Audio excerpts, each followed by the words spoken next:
It's the Gear Tester here, and in this video I want to talk about this little Leatherman pouch that I modified to be a pistol magazine pouch. Back when my wife and I were in school and money was tighter than it is now, I was headed off to take a fighting pistol course, and I knew that I could carry some of my pistol mags in my pockets as I did on a day-to-day basis, but I wanted to have an external pistol magazine pouch.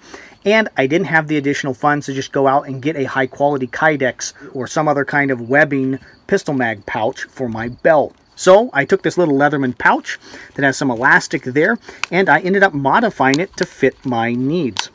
From a concealment standpoint, this little magazine pouch is actually a little chameleon, because if my shirt rides up and people see this portion of the pouch, they think I have a Leatherman, because this is a legitimate Leatherman pouch, and lots of people wear Leatherman tools on their belts. And so from a concealment standpoint, this is actually a really great little product, because it allows me to have my shirt come up and people not think, oh my goodness, he probably has a pistol mag in that Leatherman pouch. That's not something I've seen other people do. So from a concealment standpoint, this makes a lot of sense.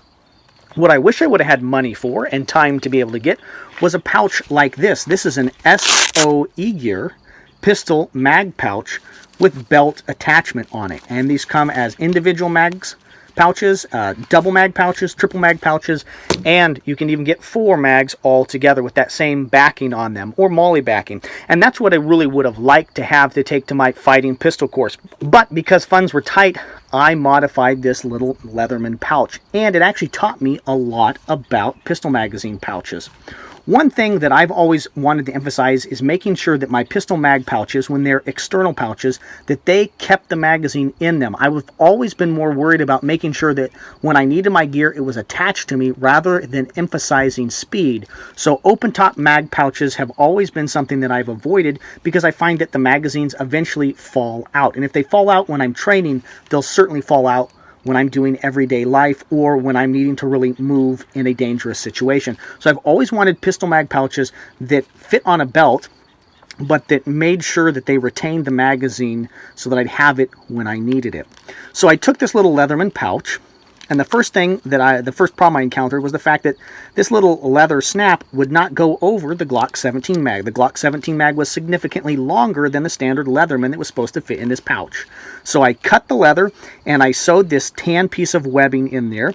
I sewed it, and then I used super glue to make sure that it didn't come out. And when I got it on, I found that it would slip forward because of the angle here on the magazine base plate. So I ended up stitching this little piece of green paracord onto the webbing so that when I get this thing buttoned down the way I want, and it snaps closed, that it doesn't slide forward. And so this has actually been a very durable little magazine pouch that I've actually used here recently and that I actually really like. Now, you can't get this, you can't purchase this anywhere. You could make it, and it'll be relatively affordable to make yourself.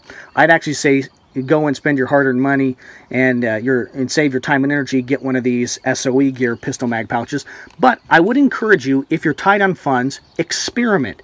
Try, get a needle, get some thread, get a knife, and go to work and see what you can make with your own 2 hands. It's a very rewarding experience, and when I look back at this magazine, I find myself not being sad because I didn't have a lot of available funds, and because my wife and I were really doing everything we could to get by because we were in school. I find myself proud that I was adaptive and skilled enough to come up with something that worked. So I'd encourage you, my viewers and subscribers, to do exactly that. If you like this video, I would encourage you to subscribe to my channel for more quality video reviews on the topics of shooting, camping, and survival gear. You can also support my channel by supporting the companies that are our sponsors, friends, and affiliates. Companies like Excess Sights, companies like Occam Defense Solutions, companies like Firebox Stoves. Thank you very much for your views and your subscriptions. This is the Gear Tester, signing off.